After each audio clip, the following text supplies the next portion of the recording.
All right, one chapter of Bible before we dive into what's really happening in the world today. All right, one chapter of Bible.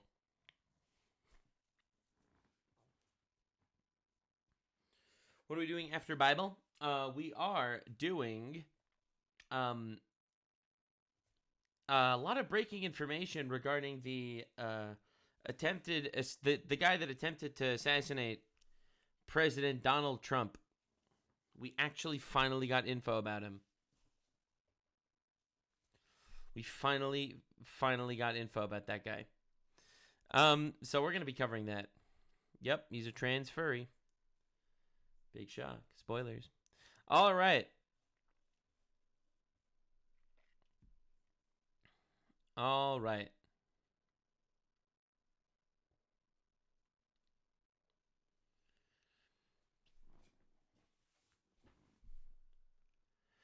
Genesis chapter 12, the call of Abraham. The Lord said to Abraham, "Go from your country, your people, and your father's household, for the land I will show you." This is a mistranslation. This is literally a mistranslation, actually. In the Hebrew, it's "go for yourself from your country, your people, your father's household, the land I will show you." So that's like an actual direct, like literal, just straight up mistranslation. Let's use the King James version. I don't know, man. I don't know version. Someone link me this one. That's why I'm doing this one. But that's a direct mistranslation. Now this is the first test of Abraham that's actually written in the Bible, right? As opposed to stories that are told with going into a furnace and stuff. This is the first test. All right, epic foreshadowing. He gets lots of tests. Alrighty. I'll make you into a great nation, and I will bless you. I will make your name great, and you will be a blessing. Yup.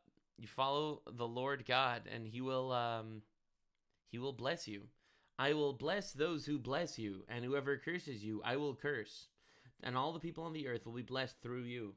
And so it was. All right. Now, obviously, there's a lot of different interpretations for this. I see this verse misquoted all the time, by the way. Like, this is probably one of the most misquoted verses of the modern era. This is not referring to the land of Israel. This is referring to literally Abraham and his progeny. That, like, his descendants. That is who this is referring to.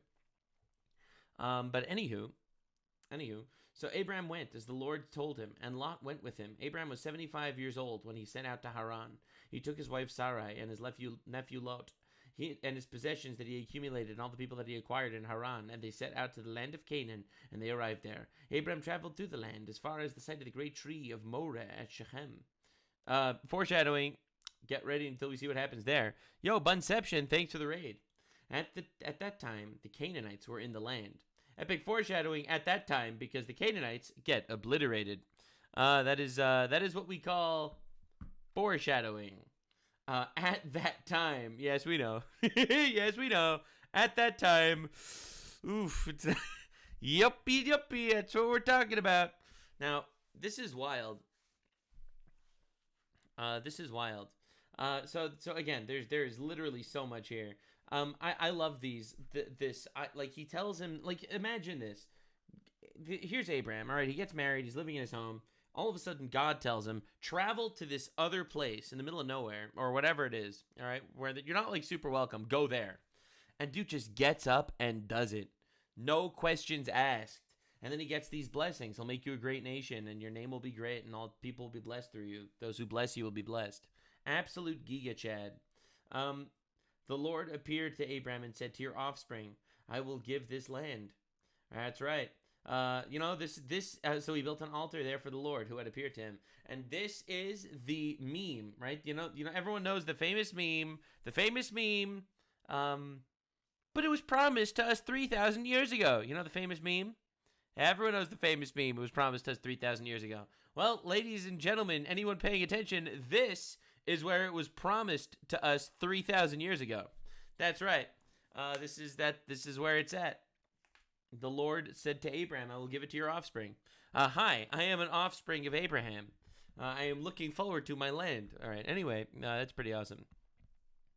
So and as you can see, this promise was actually fulfilled. Unironically, promise was fulfilled. Like we see it like in real time. It's crazy. Anywho, from there he went on towards the hills at the west of Bethel and pitched his tent, with Bethel on the west and Ai on the east. There he built an altar to the Lord and called on the name of the Lord. Then Abraham set out and continued toward the Negev. The Negev is the southern desert. Abraham in Egypt. So now there was a famine in the land. All right. So this is again. I'll tell. This is why I love this story, man. This is it's absolutely incredible.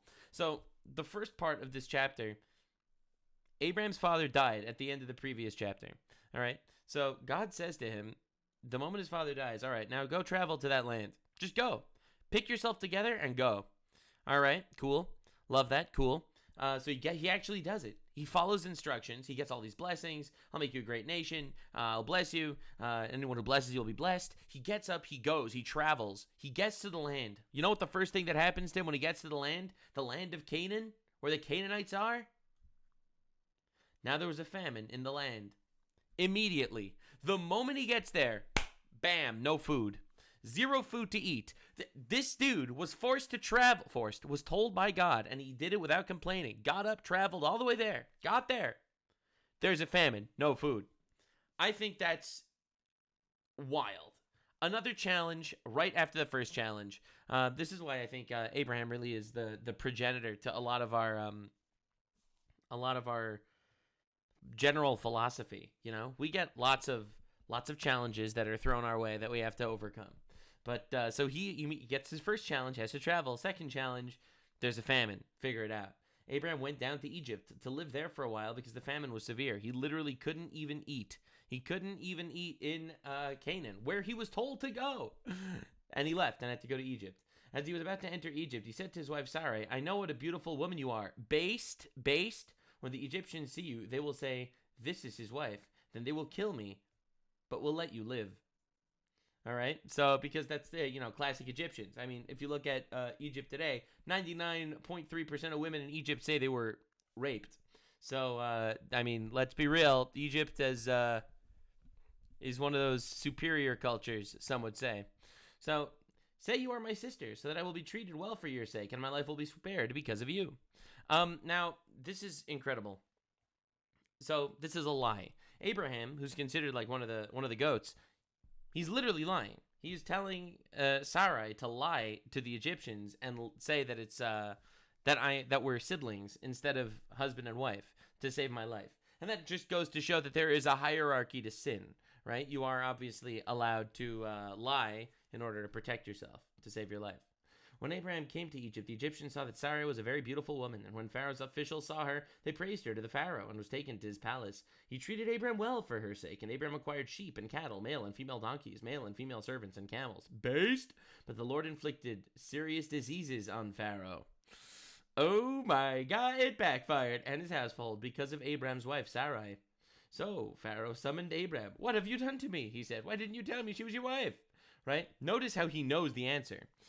This heavily implies, again, that whatever afflictions came to him, it's almost like God came before him or an angel came before him and was like, I am torturing you because you took this man's wife. So this dude knows. All right. So he knows now. He was made aware that, all right, so this is a wife, not a sister. Why did you say she is my sister so that I took her to be my wife? Now then, here's your wife. Take her and go. Now, obviously, no one would have believed him, right? He would have absolutely killed Abraham if they wouldn't have lied. But now that he has, divine hemorrhoids or whatever he was suffering with, leprosy, all of a sudden he became a very gentlemanly fellow. Then the Pharaoh gave orders about Abraham to his men, and they sent him on his way with his wife and everything he had. So there he is. He left Egypt rich. That's right. He left Egypt incredibly wealthy. And everything kind of went smoothly. So, again, it just goes to show how sometimes you think that you're basically facing one of the biggest punishments of your life, right? You travel to this new land, and all of a sudden there's a famine. You think it's a nightmare. And, it turns around. Turns out it was really for your benefit. Just have faith that God is putting you on the right path. I love this chapter. Absolute cinema. Right? Banger. Absolute banger chapter.